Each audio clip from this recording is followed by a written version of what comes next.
Hola de nuevo amigos. Otra vez me acabo de conectar en este Shabbat, ahora sí para estudiar de otro tema, ¿no?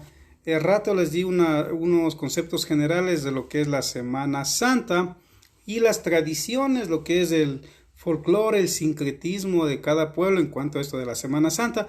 Ahora quiero hablar un poquito de la cruz. Esto de la cruz que es un estudio en realidad muy profundo, que se han escrito miles de libros se han escrito sobre la cruz y este estilo de muerte que había en el mundo antiguo, que era justamente matar a las personas que se oponían en muchos casos al Imperio Romano. De hecho, a los que se oponían al César, al emperador de Roma, eso era un crimen que se castigaba con la muerte de cruz. De hecho, en realidad, los que le acompañaron a Yeshua a morir en la cruz, el que se conoce como el buen ladrón y el mal ladrón. Aunque recuerden que no hay buen ladrón, porque todo ladrón es un mal ladrón, ¿no es cierto? Entonces, no hay buen ladrón ni mal ladrón, pero los evangelios narran que un ladrón se arrepintió y el otro ladrón no se arrepintió. Entonces, al ladrón que se arrepintió, en la jerga religiosa se le llama buen ladrón. Y al ladrón que no se arrepintió se le conoce como el mal ladrón, ¿no es cierto? Pero en realidad no es que haya un ladrón bueno o un ladrón malo, no. Todo ladrón es malo desde la perspectiva de Dios, porque dice Dios, no robarás, ¿no es cierto? Ahora, esto de la cruz, en realidad, ¿qué tiene que ver la cruz, no? ¿Por qué Yeshua murió en una cruz? Es una pregunta muy buena. Se han escrito miles de libros sobre este tema desde los primeros siglos y se escribirán. Entonces yo quiero un poquito compartir desde mi perspectiva esto sobre la cruz, dar una opinión. ¿Y por qué Yeshua tenía que morir en una cruz? Entonces la cruz era un instrumento de muerte en la antigua Roma, De hecho, la cruz, si usted no lo sabía, ya había desde la misma época de los egipcios. Desde la misma época de los egipcios la cruz, e incluso en lo que hoy es Babilonia en la Biblia, lo que hoy es Irak, Irán en nuestro contexto actual, y había la cruz, ¿no? Incluso había la cruz en forma de T, o la letra T, que hoy le llamaríamos, que en latín se dice la de San Antonio, porque tiene la forma de T, que era incluso hecha en honor a Tamuz, uno de los dioses dentro de la mitología y las creencias de Babilonia, ¿no es cierto? Entonces ya en Babilonia, en Egipto, en muchos pueblos ya había la cruz. Pero la cruz había, digamos, en una forma de adoración. ¿Me explico? De adoración, de religión. Con el tiempo, la cruz, sobre todo en el Imperio Romano, con el tiempo la cruz llegó a ser un instrumento de muerte. De hecho, Roma crucificó a millones de personas en la época que pudo gobernar, que fue mucho tiempo, a través de la cruz. Solamente en las revueltas judías, para que usted tenga una idea, en la primera revuelta judía, dice Flavio Josefo, que fueron asesinados en la cruz como 10,000 judíos, y estamos hablando en la época que Yeshua era todavía niño, ¿me explico?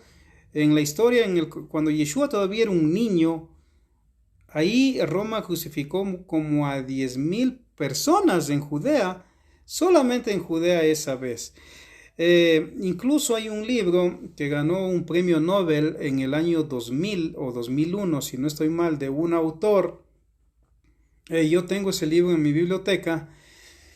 Y ahí narra otra historia de Yeshua o de Jesús desde la perspectiva de él, utilizando ciertos libros que son considerados gnósticos y apócrifos incluso por la cristiandad, que no están en el canon bíblico. Entonces, por ejemplo, entre los datos que él da en ese libro, y es un autor de ganador del premio Nobel incluso, entonces él menciona ahí que de hecho cuando Yeshua era niño, dice que su padre José, según este libro, a veces iba a comerciar en un pueblo que estaba cerca de donde vivían, de Nazaret, y justamente ahí, como había un buen grupo de celotes en ese tiempo, ustedes saben que en el contexto histórico del siglo I, los celotes eran los que se oponían se oponían a que los romanos estén en Israel y dominen a Israel y hagan lo que se les dé la gana en Israel.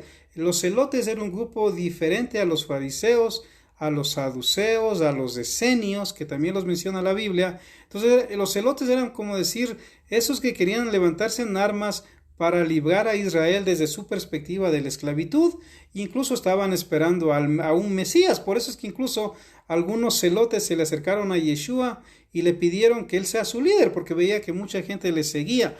Y entre los discípulos o apóstoles de Yeshua había un celote también, si usted lo ve en los evangelios. Entonces, este libro cuenta que cuando salió José pues a vender su mercadería, porque él era carpintero, carpintero y albañil era el mismo oficio en esa época, a propósito, ¿no? Hoy usted ve albañil, el que pone bloques, levanta casas, carpintero el que trabaja con madera, pero en ese tiempo un albañil y un carpintero era el mismo oficio. Como hoy decir astrónomo y astrólogo son dos oficios, en ese tiempo los sabios de Oriente eran astrónomos y astrólogos, era un mismo oficio. Igual José era carpintero y maestro de construcciones.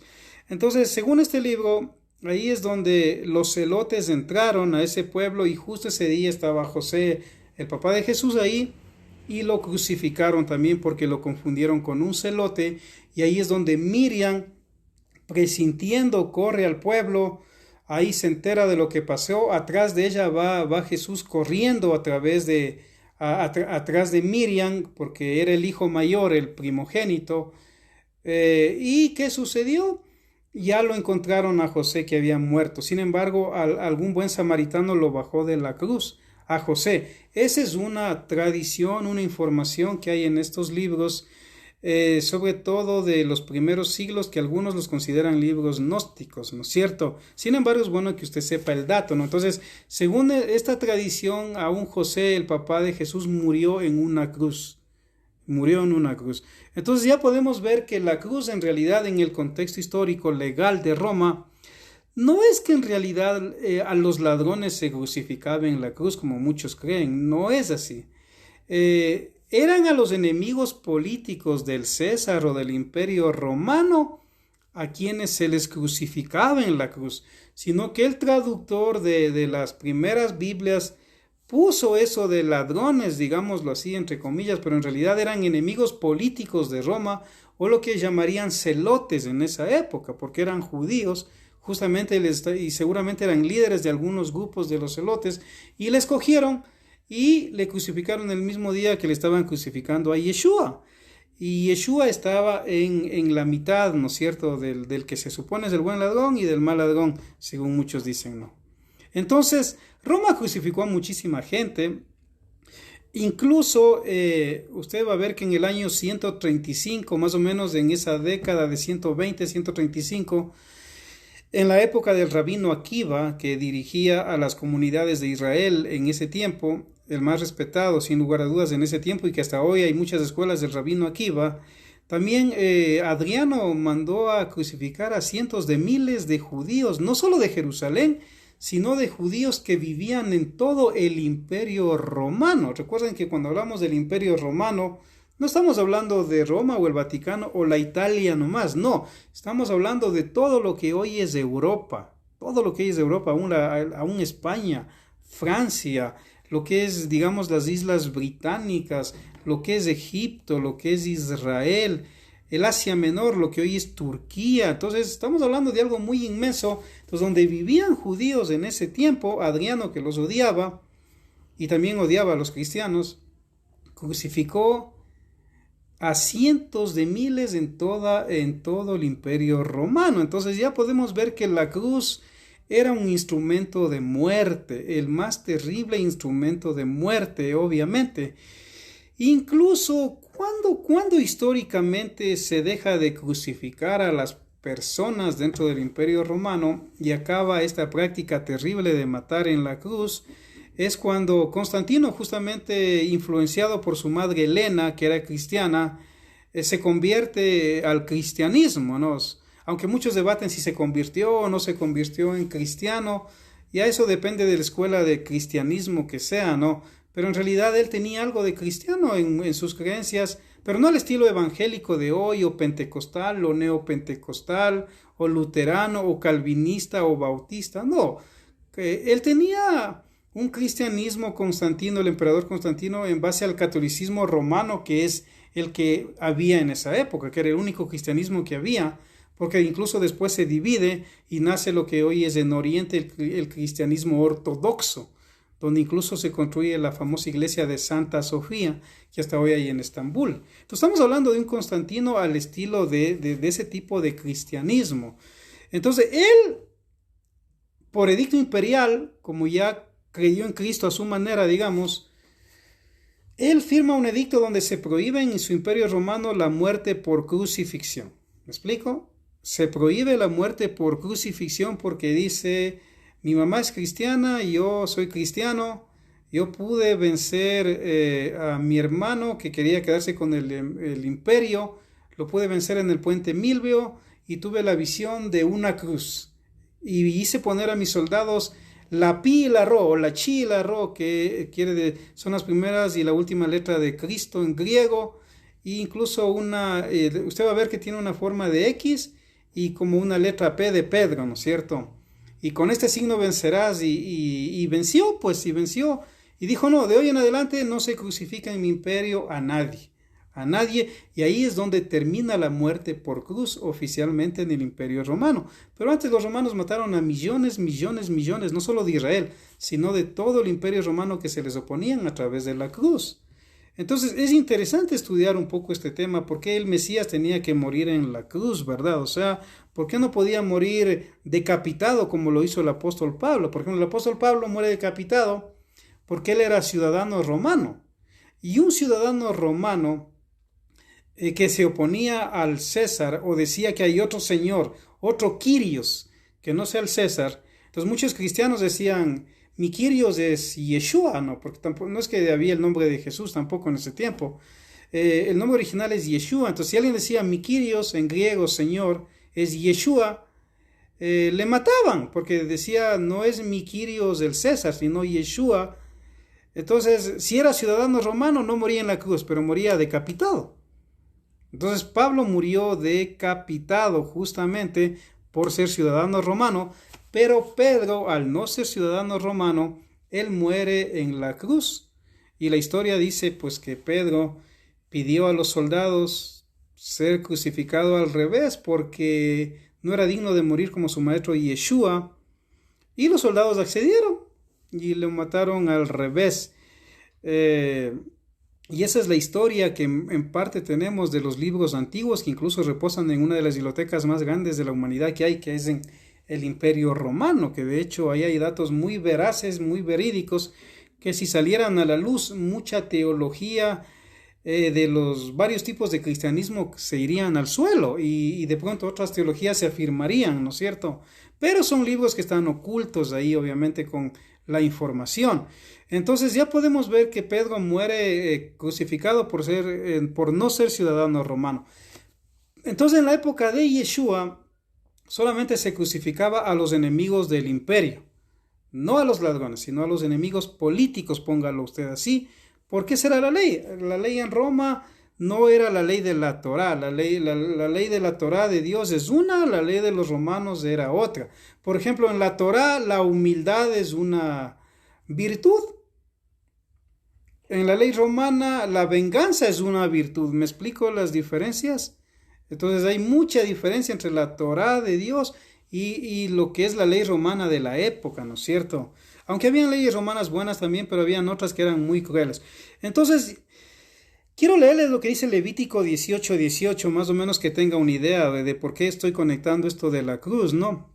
Entonces, Moisés, recuerden que Moisés es el gran legislador. Moisés es el gran legislador en Israel a través de todos los tiempos. Incluso él fue el que ungió a Aarón y a los sacerdotes por 7 días como los levitas o los sacerdotes para que comiencen a oficiar en el Mishkan o en el tabernáculo, ¿no? Entonces Moisés va a decir, dice, vendrá un profeta, o vendrá Silo, dicen algunas versiones como la Torá Emed original, y dice, y les dirá qué hacer, y Él les guiará, dice, ¿no es cierto? Y Él les guiará. Entonces, ¿de quién está hablando Moisés?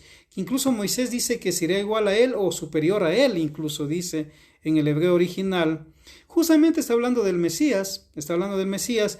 Recuerden que la palabra Mesías en hebreo significa ungido. Mesías en hebreo significa ungido. Cristo en griego, aunque parece lo mismo, se parece, pero no es tan igual, porque Cristo en griego, aunque algunos dicen que es ungido, pero viene de una raíz en griego que significa untado, ¿me explico? Entonces no es lo mismo untar a ungir. ¿Por qué? Porque el Mesías, según los requisitos de la Torá, tenía que ser ungido por el mismo Dios. El Mesías, al ser superior a los profetas, a los reyes, a los jueces de Israel, solo hay uno que puede ser superior al Mesías y es Dios, y solo Él lo puede ungir. ¿Pero cómo lo unge? Con el Ruach HaKodesh, con el Espíritu Santo, cuando Yohanan, el inmersor, está haciendo la purificación o lo que muchos llaman bautismo. ¿Me explico? Ahí es donde el Ruach HaKodesh baja y Dios lo unge, Hashem lo unge como el Mesías, y por eso dice, este es mi hijo amado, haced todo lo que Él les diga. En cambio, un Cristo en la perspectiva griega antigua era alguien que usted tenía que untar. Entonces, untar tiene que ver con lo físico, ungir con lo espiritual, un poquito explicando estas diferencias de por qué algunas personas desde tiempos antiguos no dicen Cristo, sino Mesías, porque en el conocimiento adecuado sí hay una diferencia que muchos no lo saben. Ahora, Moisés está diciendo que va a venir uno que va a guiar al pueblo de Israel. Un dato histórico, por ejemplo, interesante que da Maimónides, entre sus varios escritos que son muy buenos y yo los recomiendo leer. Él dice que cuando Moisés nació hubo una estrella. ¿Qué tal? De pronto usted no lo ve eso en la Torá, ¿verdad? Pero dice que cuando Moisés nació hubo una estrella, se vio una estrella. Y ya se entendía desde la época de Moisés que cuando venga el otro hombre que iba a libertar a Israel, que incluso iba a ser superior a Moisés, tenía que también, cuando él nazca, aparecer otra estrella. Y qué coincidencia, cuando nace Yeshua, ustedes ven a los descendientes de Daniel, que según algunos son descendientes o ascendientes de Daniel, que ya tenían la orden del profeta Daniel que estuvo en Babilonia, de que cuando nazca el Mesías y vean la estrella, vayan a adorarlo y le lleven oro, incienso y mirra. Traducen algunas versiones. Algunas otras versiones antiguas no traducen el adorarlo, sino ¿cómo se dice? Admirarlo, porque es el enviado de Dios. Sea lo que sea que usted crea, ya es cuestión suya, solo le informo. Entonces llegan los tres sabios justamente cuando hay estrella. Entonces ya podemos conectar que con la venida de Yeshua hay una estrella, igual que cuando Moisés nació. Entonces ya va a tener mucha conexión esto, ¿no? Entonces Jeremías 16, si usted lo puede leer en su casa estaría bien algún rato. Ahí también dice algo interesante el profeta Jeremías. Dice, vienen días donde no se hablará de la salida de Egipto. Qué interesante, ¿no? En Pesach, ustedes saben que en Pesach, dentro de la Agadá, una palabra en hebrea, o el Seder de Pesach, el orden de Pesach, hay una parte que se llama la Agadá, donde todo hombre de Israel debe en el 14 de Nisan, en la cena pascual, contar a su esposa y a sus hijos cómo Dios les sacó de la tierra de Egipto, de la casa de esclavitud, ¿verdad? Pero aquí el profeta Jeremías está diciendo algo interesante que va a contracorriente. Dice, vienen días donde no se hablará de la salida de Egipto. ¿Qué tal? Sino de cómo Dios recogerá a su pueblo que están regados entre todas las naciones. Y esto es impresionante, porque dice que van a venir días donde Dios va a recoger a su pueblo que están regados entre todas las naciones, y eso es de hecho lo que está pasando. Recuerden que el pueblo de Israel eran 12 tribus bajo el reinado de Saúl, de David hasta Salomón. Cuando muere Salomón, Roboam hereda el reino y el reino se divide en dos casas. 10 tribus o 9 tribus y media se van a Samaria, ponen a Samaria como su capital, y el reino del sur, Leví, Benjamín y Judá, se queda en Jerusalén y sigue con capital Jerusalén. Pero aquí viene un dato histórico interesante. Hashem o Dios se divorcia del reino del norte, no se divorcia del reino del sur, ¿me explico? se divorcia del reino del norte con la capital Samaria, donde Yeshua fue a predicar a la mujer samaritana, pero no se divorcia del reino del sur, ¿me explico? Ahora, un repudio, un divorcio ya es un extremo demasiado fuerte para acabar con un matrimonio, con un pacto matrimonial, porque en la Torah, en Deuteronomio 24, cuando hay causas fuertes, Dios sí permite un divorcio, ¿no es cierto? Libre de que usted esté de acuerdo o no esté de acuerdo, porque cada congregación tiene sus postulados, sus interpretaciones en cuanto a este tema tan delicado. Pero Hashem mismo se divorcia, ¿no? Entonces, si el divorcio fuera pecado, ya Hashem pecó, pues. Pero usted puede ver que no, el divorcio no es pecado. Es algo ya demasiado extremo para anular algo que ya no tiene sentido vivir. Entonces, Hashem se divorcia por las infidelidades espirituales del reino de la casa del norte con capital Samaria y le da carta de repudio. Y ahí mismo dice, Dios dice, por idólatras, ya no guardaban los Shabbat, no guardaban las fiestas, comenzaron a hacer ídolos, todo eso el reino del norte. De ahí vienen los asirios en el año 730, 740 a.C., conquistan el reino del norte, y una característica que tenía el reino asirio era pueblo que conquistaba, los diseminaba. Entonces mandaban al papá a un pueblo, a la mamá a otra ciudad, al un hijo a una ciudad, a otra hija a otra ciudad, y así desbarataba a la familia, les aniquilaba moralmente. Entonces el pueblo de Israel, el reino del norte con capital Samaria, fue diseminado entre todas las naciones de la época. De hecho, Flavio Josefo, en el año 90 más o menos, va a llegar a decir que incluso él sabe en Historia de los Judíos dónde están esas 10 tribus dispersas, y que algunos sí van de vez en cuando a las fiestas a Jerusalén.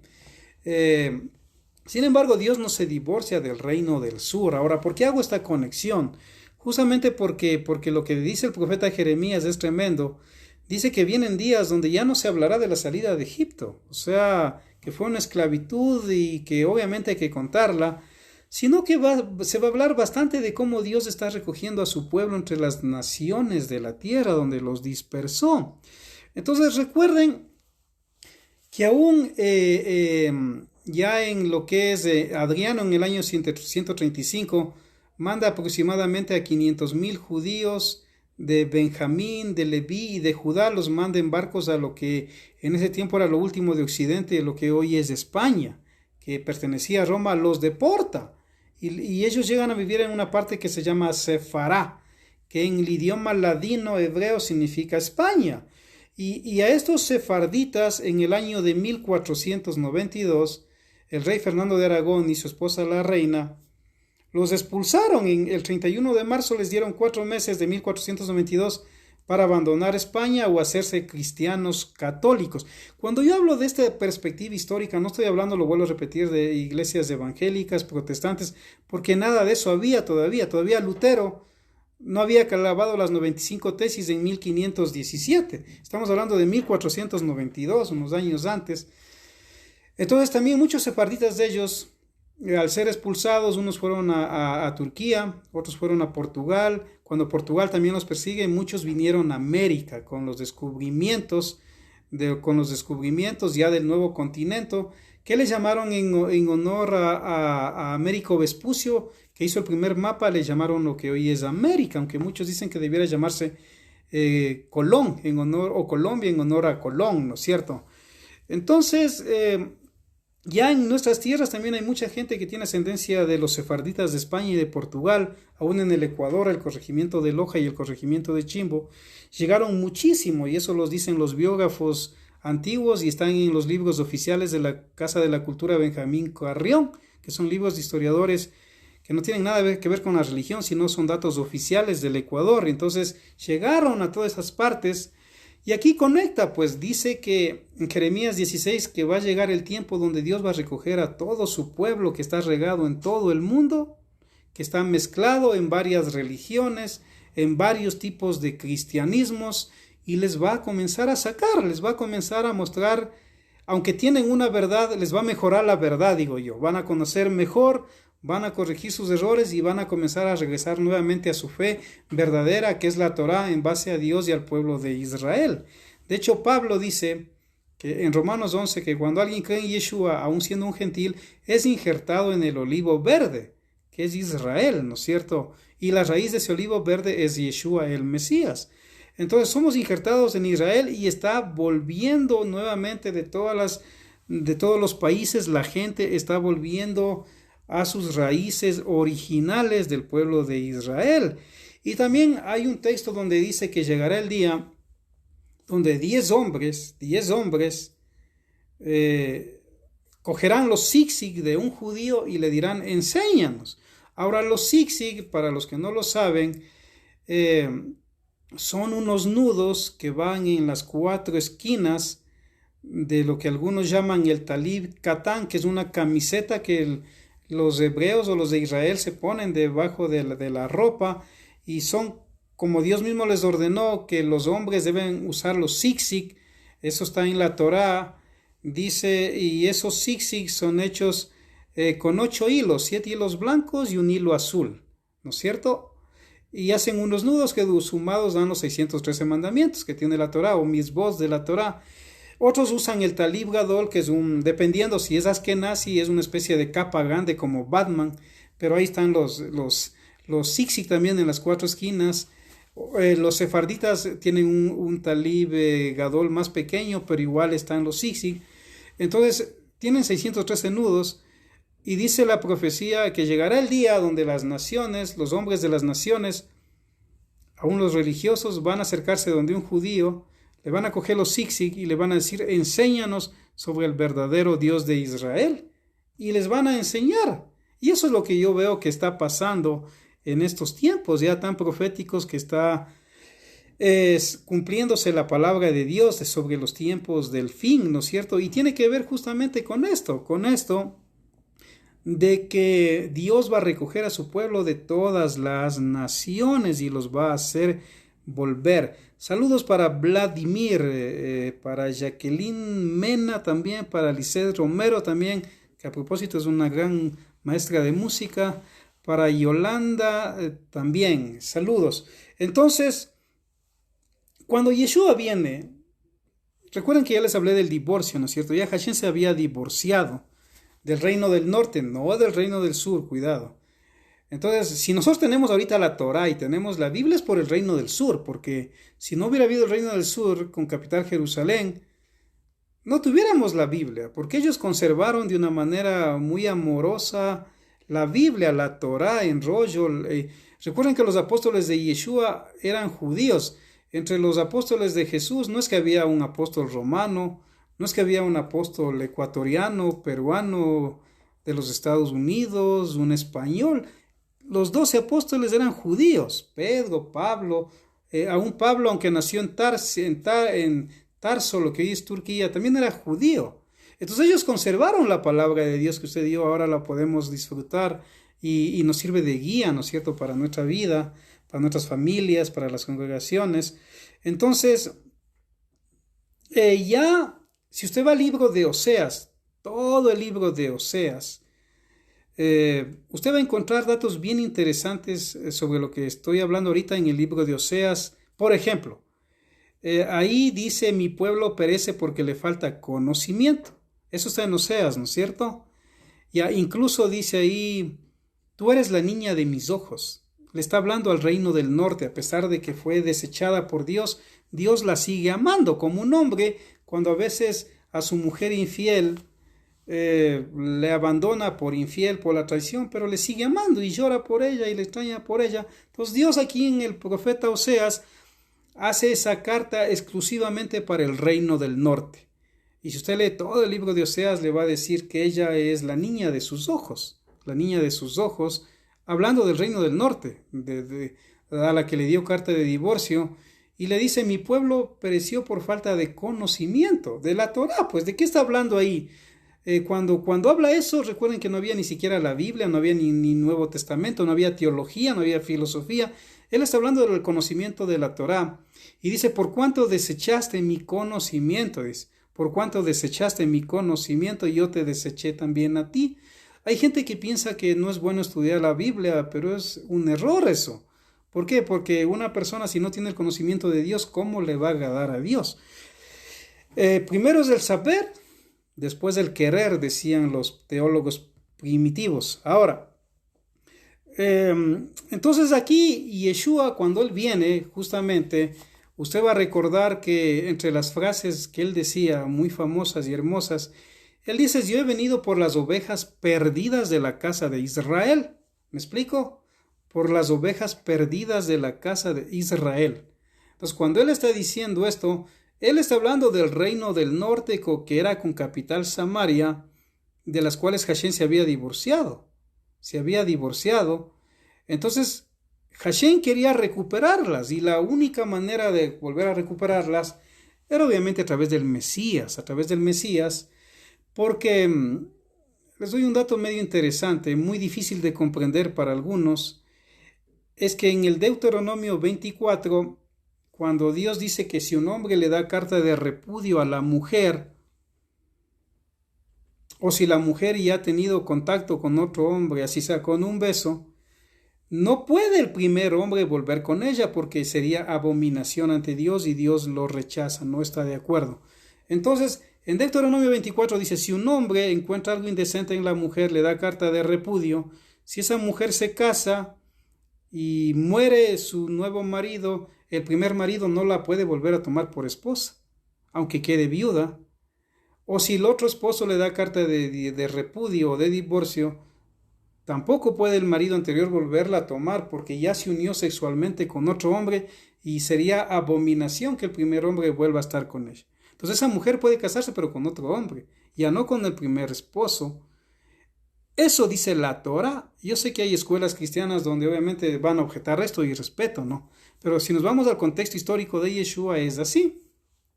Ahora, en este caso Hashem se había divorciado, pues, ya del reino del norte. ¿Y cómo la recupera si él mismo le está dando carta de repudio y carta de divorcio? Obviamente, aunque algunos no estén de acuerdo igual en estos postulados, obviamente había una manera de recuperarla, y era que el Mesías muera para recuperar a lo que muchos llaman la novia, ¿no? La novia, o muchos dicen el novio ha muerto por la novia, ¿no? Entonces, un hombre no puede morir y resucitar para recuperar a su esposa, pero el Mesías sí puede, pues, ¿no? Entonces, cuando él dice: yo he venido es por las ovejas perdidas de la casa de Israel, se está refiriendo al reino del norte, de quien fue divorciado ya de parte de Dios, y a través del Mesías, el Mesías vino a hacer la paz. ¿Me explico? Viene a hacer la paz con este pueblo que fue desechado por Dios por su idolatría. Entonces, si el reino del norte vuelve a Dios a través del Mesías, vuelve a guardar los mandamientos de Dios, nuevamente es tomado como esposa por Dios, o como parte del pueblo de Dios. Porque recuerden que en el Sinaí, cuando Dios les da la Torá a las 12 tribus, les da a las 12 tribus toda la Torá, la instrucción de Dios, y les dice Dios: esta Torá es para ustedes y para todos sus descendientes a través de todos los tiempos. Entonces les estoy dando también para ellos. Entonces, cuando muere Yeshua, obviamente, él está recuperando al reino del norte, algo que no se podía hacer antes, porque Yeshua justamente vino a morir por los pecados de muerte, que algún rato vamos a estudiar los tipos de pecados que hay en la Biblia, desde la perspectiva hebrea, no desde la perspectiva romana ni griega, sino desde la perspectiva hebrea. Entonces, Yeshua murió por los pecados de muerte. Entonces, no había perdón para los pecados de muerte en el sistema levítico de Aarón, pero en la cruz de Yeshua sí hay perdón para ese tipo de pecados de muerte, entre los cuales están los pecados de muerte que cometió el pueblo de Israel con capital Samaria o reino del norte. Entonces Yeshua, cuando él viene, él sabía lo que le esperaba, Entonces, ustedes ven que en este Pesach, que sería el aniversario cuando Yeshua falleció, el 14 de Aviv en la cruz, o el 8 de abril en nuestro calendario, o para muchos en el calendario gregoriano ayer viernes. Entonces, Yeshua justamente, él va a ir a ser crucificado en la peor muerte que podía haber. ¿Y cuál es esa muerte? La muerte de cruz. Pues no, ahora ¿Por qué Yeshua tiene que morir en una cruz? Porque recuerden que hay un dicho también o un texto en la Torá que dice maldito el que muere en un madero. Maldito es el que, maldito es el que es colgado en un madero, dicen, no el que muere en un madero. Generalmente alguien que era maldito en Israel, después de matarlo, de acuerdo a la ley que era con las piedras, la lapidación de piedras, se le colgaba un rato en un madero, porque eso era la maldición más terrible. Entonces quiero también aclarar algo. No es que Yeshua es colgado en el madero después de morir. No, ¿me explico? Porque hay muchos que dicen eso, es que Yeshua murió colgado en el madero, de acuerdo. Pero en la Torá lo que dice es que el que es colgado en el madero después de muerto, que no es lo mismo. Yeshua cuando está puesto en la cruz sigue vivo, es más, varias horas, por eso él incluso va a decir lo que muchos llaman las 7 palabras, lama, lama, sabactani, bueno, él va a decir, Padre, perdónales porque no saben lo que hacen, algo que solamente el Mesías podía decir, ¿no es cierto? Padre, incluso lo que va conectado con este estudio, él dice, Padre, ¿por qué me has abandonado? Padre, ¿por qué me has abandonado? Dice Yeshua desde la cruz. Y los mismos evangelios y las epístolas nos van a narrar que el pecado de toda la humanidad o la desobediencia, de pronto la desobediencia sería en el contexto histórico, o el pecado en teología, dice que de toda la humanidad fue sobre él, fue sobre él, y por eso dice que hubo oscuridad desde el mediodía, que es justamente cuando más ilumina el sol, hasta más o menos las 3 de la tarde, donde él ya muere. Por eso que el soldado cuando va y clava la lanza, salió agua y sangre, porque en la Torá, en los mandamientos para purificar a los leprosos, había que mezclar agua y sangre, les comento, ¿no? Cuando alguien tenía lepra y era curado, tenía que llevar 2 aves. A un ave con la uña, las aves no podían ser muertas con cuchillos según Dios, sino con una uña larga, como tienen los guitarristas, digo yo, y cortar el cuello sin que sufra, un corte shaharid, un corte bien hecho, donde no sufre el ave, y la sangre de ese animal se mezclaba con agua, y al ave viva se le metía en la sangre y agua de esa ave muerta y se le mandaba volando. ¿Me explico? Entonces agua y sangre también fluyó del costado de Yeshua, ¿no? Entonces hay que entender desde esa perspectiva histórica que el Mesías tenía que morir en la peor muerte porque era la única manera de salvar primero a las ovejas perdidas de la casa de Israel, que era aquel pueblo, aquellas 10 tribus que Dios se divorció de ellas por la idolatría, los adulterios, etcétera, espirituales que cometieron. Incluso hay cosas muy fuertes que se habla del reino del norte en el libro de Isaías, de los pecados que cometieron. Sin embargo, Hashem tiene misericordia. En el libro de Oseas habla todito para el reino del norte.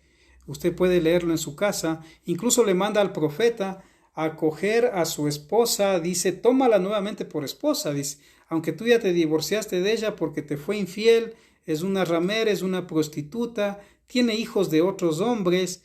Sin embargo, le dice algo que parece ilógico en la Torá. Le dice Dios, vuélvela a tomar por esposa.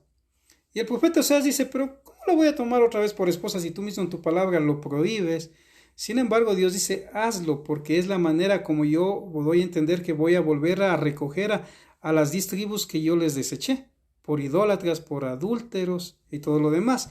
Entonces, ya puede ver ahí usted en el libro de Oseas lo que tiene que ver con el reino del norte. Por eso es que miren, cuando se dice la niña de los ojos de Dios, está hablando del reino del norte, que aunque le fue infiel, Dios la seguía amando.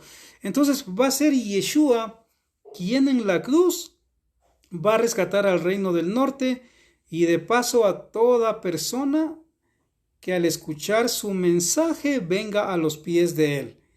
Haga teshuvá, que en hebreo significa arrepentimiento, y obedezca los mandamientos de Dios. Entonces no solamente el arrepentirse, sino el comenzar a caminar conforme a la obediencia, y la obediencia en la Biblia tiene que ver con obedecer los mandamientos de Dios. De hecho, Yeshua dijo: el que me ama guarda mis mandamientos, ¿no es cierto? Entonces, ahora, ¿qué tipos de cruz había en la época bíblica? Bueno, si usted va a la internet va a encontrar cualquier cantidad de cruces, desde la época de los babilonios, que tenían la cruz en forma de T por Tamuz. Había la cruz en Egipto, que era una especie de círculo, el primerito arriba, en honor al dios Sol. Bueno, habían muchos tipos de cruces, pero ya en la Roma de la época de Yeshua había varios tipos de cruces en las que mataban, en especial 4 no. Y ahí está el debate, como dirían algunos. 4 no. Una era lo que muchos llaman la cruz simplex, que solamente lo que diría el testigo de Jehová, el palo horizontal, el que va de la tierra al cielo, o el madero. Otros dicen la cruz X, que es en forma de X, en donde también se crucificaba a ciertos reos o enemigos de Roma, la cruz X o decusata en latín. Había la cruz en forma de T, que es como una letra T, ¿no? O la de San Antonio se le llamaba también esta cruz, justamente por un monje que había, que se llamaba Antonio, que creo que murió en este tipo de cruz. Los romanos le mataron así, y él fue el primero en crear lo que hoy se llaman los monasterios católicos, donde alguien decidió salir de las ciudades y comenzar a vivir en cuevas, orando a Dios, leyendo las escrituras, muchos ayunos, porque pensaba que desde esa manera se acercaba más a Dios, y ahí nacen los monasterios, aunque esa es otra historia. Entonces también le llaman cruz de San Antonio en honor a él. Y había la otra cruz, que es la clásica, que es la que se maneja, la cruz in misa se llama, ¿no? In misa. Recuerden que la palabra misa en latín significa sacrificio. Entonces, cuando usted está diciendo me voy a misa, me está diciendo voy al sacrificio, ¿no es cierto? Misa en latín, sacrificio. Entonces, en esta cruz in misa, según la tradición, murió Yeshua o Cristo, ¿no es cierto? Que diríamos es el palo vertical y el palo horizontal, porque habían otros tipos de cruces donde eran la mitad, incluso la cruz, incluso hay una cruz de la Iglesia Católica Ortodoxa con sede en Estambul, donde tiene, aparte del palo vertical, tienen 3 palos horizontales, 3, por su teología y cómo interpretan ellos.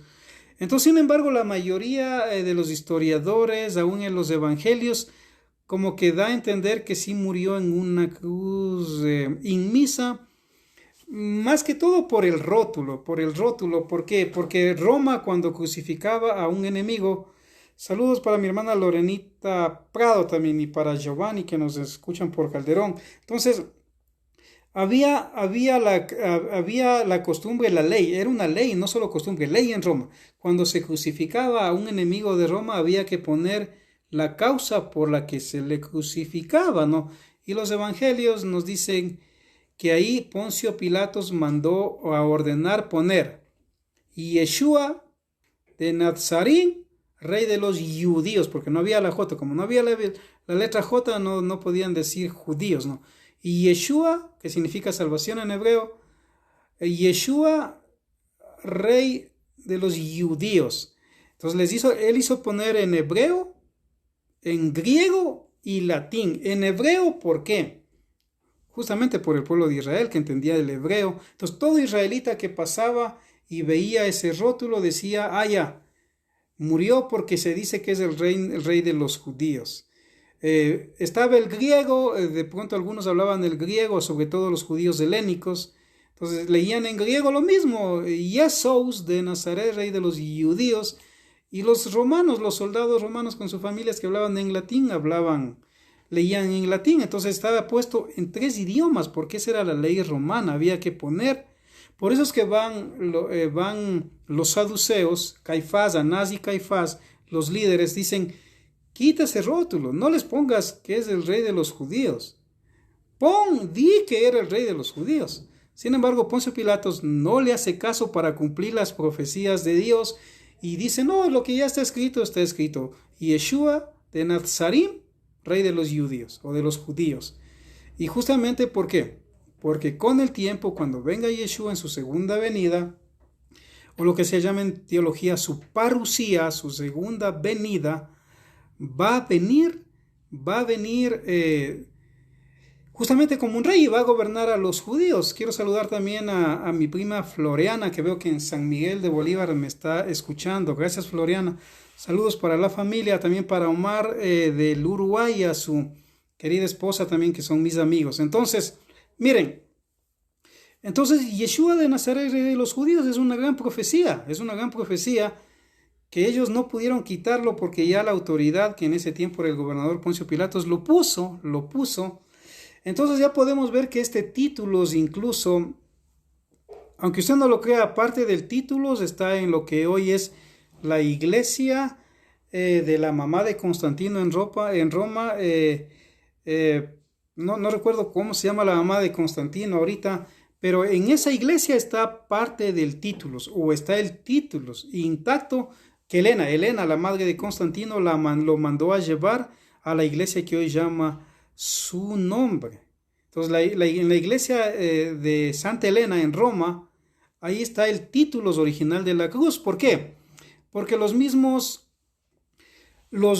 escritos antiguos nos dicen que Helena se supone encontró la cruz verdadera, donde murió Yeshua, y también en base a ese dato histórico también es que muchos dicen que era en verdad una cruz inmisa, porque incluso al estar el rótulo arriba, los evangelios dicen, y el rótulo estaba arriba que decía Yeshua de Nazaret, rey de los judíos, estaba sobre su cabeza. Entonces algunos dicen que si fuera sobre un madero, hubiera dicho y sobre sus manos, pero dice sobre su cabeza está el título rey de Yeshua de Nazaret, rey de los judíos. Entonces algunos asumen que en realidad fue asesinado en la cruz de esta inmisa o inmisa, que es el palo horizontal y el palo vertical. Y la historia dice que cuando los musulmanes en el siglo VI, tal vez del 725 después de Cristo, ya cuando se creó el Islam, entraron a Jerusalén y ahí habían los soldados, los cruzados, los soldados cristianos, digamos también, que ellos pensaron que al sacar la cruz de Cristo al pelear contra los musulmanes les iba a proteger, y según los mismos relatos de la época, esta cruz fue incendiada parte por los musulmanes, y una parte ellos se llevaron los musulmanes, según los escritos de los mismos musulmanes, y el título ya lo había mandado Helena antiguamente a llevar a Roma. Entonces, esta es una interpretación interesante porque hay alguna que otra base histórica y lógica. Sin embargo, hay la otra interpretación de que Yeshua, de acuerdo a la tradición romana, también fue crucificado en un árbol.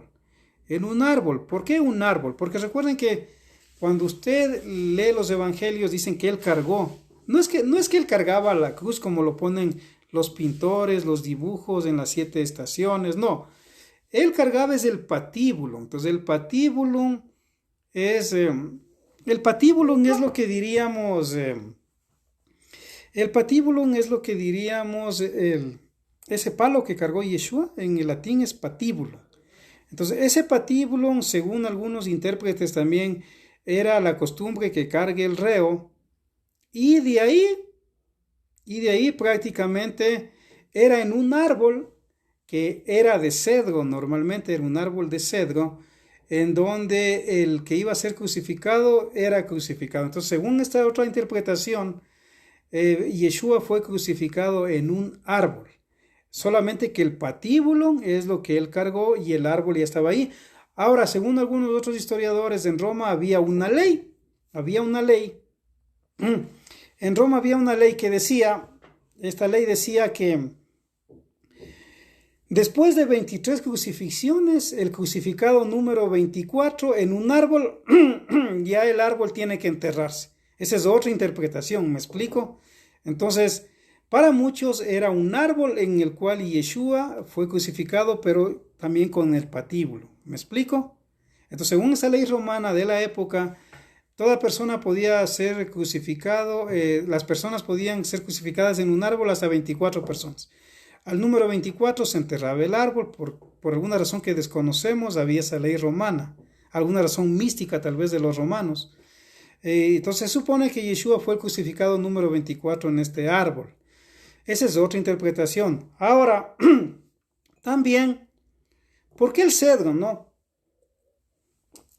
¿Por qué el cedro en la cruz? Porque cuando se va a la Torá habla de la venida del Mesías, aunque la Torá tiene sus leyes, la Tanakh y la historia de Israel también. Entonces, la Torá, el punto más importante de la Torá es hablar de la venida del Mesías. Entonces usted va a encontrar que en la Torá, en el libro de Devarim, en el libro de Bad Midbar, que significa en la estepa o en el desierto, traducido como el libro de Números, cuando Dios les ordena hacer el tabernáculo, para inaugurar el tabernáculo, Dios le dice que tiene que sacrificar a Moisés una vaca roja, una vaca alazana totalmente roja, que no tenga ni un pelo negro ni un pelo blanco, que nadie haya montado esa vaca alazana, no le hayan puesto peso encima, porque si no le invalida para el sacrificio. Y dice que hay que matar esta vaca, y es el único sacrificio que aún podía hacerlo cualquier persona, aunque no sea un sacerdote. Entonces algunos dicen que los romanos crucificaron a Yeshua porque tiene conexión también con la vaca roja, era el único sacrificio que podía hacerlo aún un gentil. Y tenían que, mientras se sacrificaba a la vaca roja por orden de Dios, quemarla a la vaca roja y meter dentro de la vaca roja un pedazo de madera de cedro. Qué interesante, igual a la cruz de Yeshua. De cedro, aparte vinagre o hisopo, lo mismo que le dieron a Yeshua en la cruz. Y mientras se quema la vaca roja, también poner un hilo carmesí. ¿Me explico? Un hilo carmesí, una madera de cedro y vinagre o hisopo, lo que le dieron a Yeshua en la cruz. Entonces se puede ver que todo conecta con el Mesías. Todo conecta con el Mesías. Y era el único sacrificio que aún lo podía matar un gentil. Y era el único sacrificio. La vaca roja no podía ser comprado con dinero de alguna persona que quería ofrendar para ese sacrificio. No, tenía que ser comprada con dinero exclusivo del templo o del Mishkan, de de las ofrendas, de los diezmos, como sea que se lo quiera poner, pero exclusivamente de la caja chica o de la caja grande del Mishkan o del tabernáculo. Tenía que ser comprado ese animal. Y justamente Yeshua, cuando es traicionado, es comprado con 30 monedas de plata de la misma tesorería del templo. Así dicen los evangelios.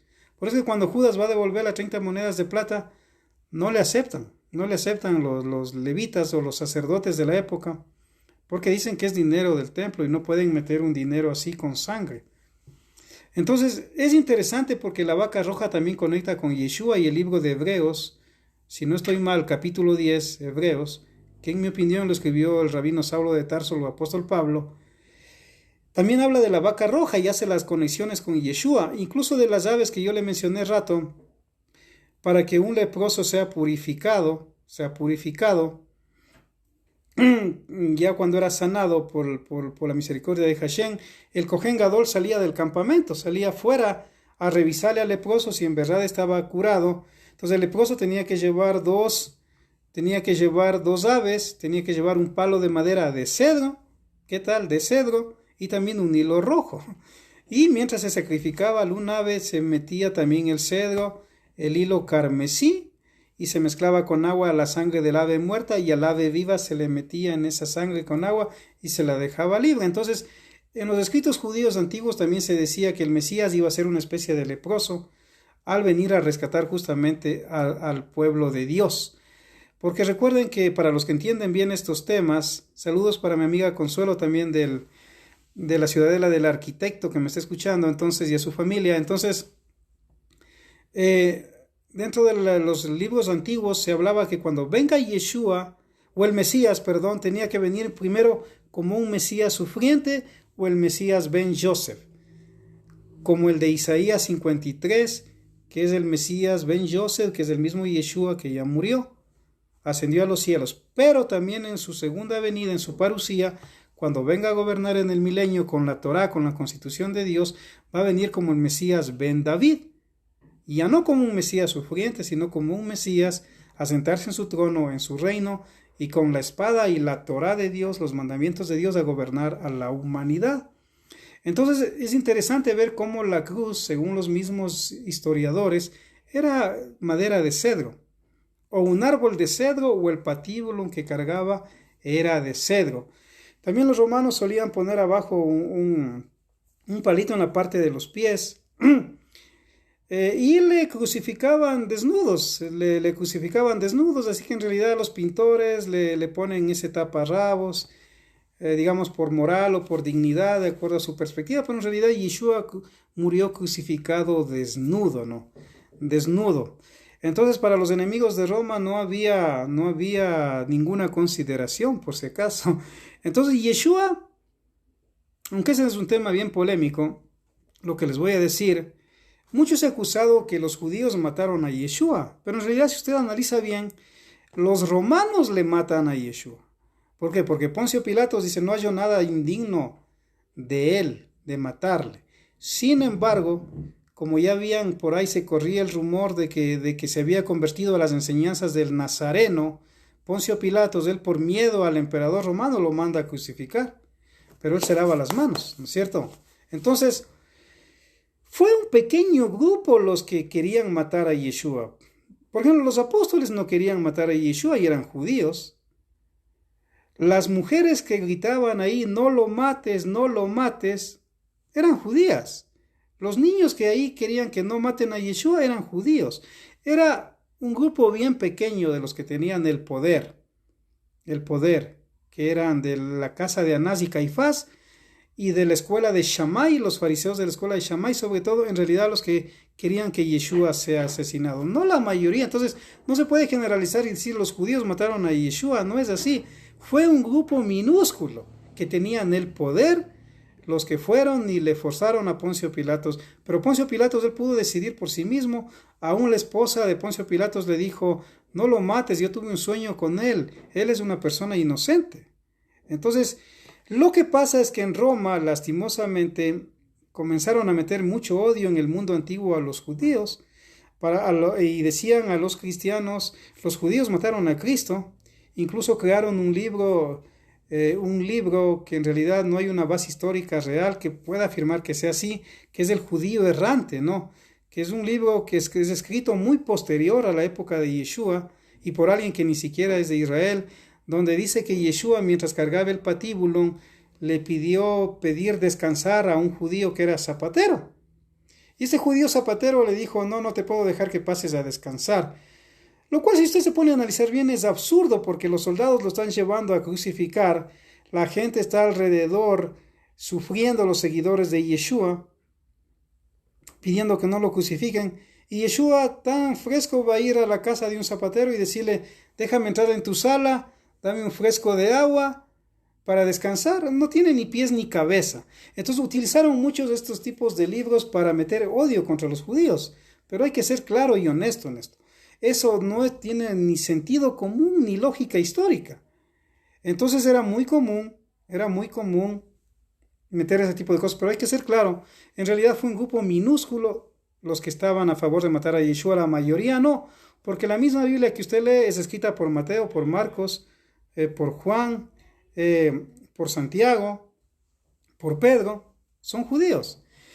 Entonces, esos mis queridos amigos y amigas, yo quería compartirles algo, aprovechando el tiempo que se habla de la Semana Santa, sobre estos temas interesantes y de la cruz de Yeshua, y cómo se están cumpliendo las profecías, y el Mesías tenía que morir en la peor muerte para recuperar a la capital, o al reino del norte con capital Samaria, del cual Dios se había divorciado, volver a través del Mesías al Dios de Israel, y de paso, como dice Pablo, a todos los gentiles que creen en Yeshua, también son injertados en Israel, son parte ya del pueblo de Dios y también deben guardar los mandamientos de Dios.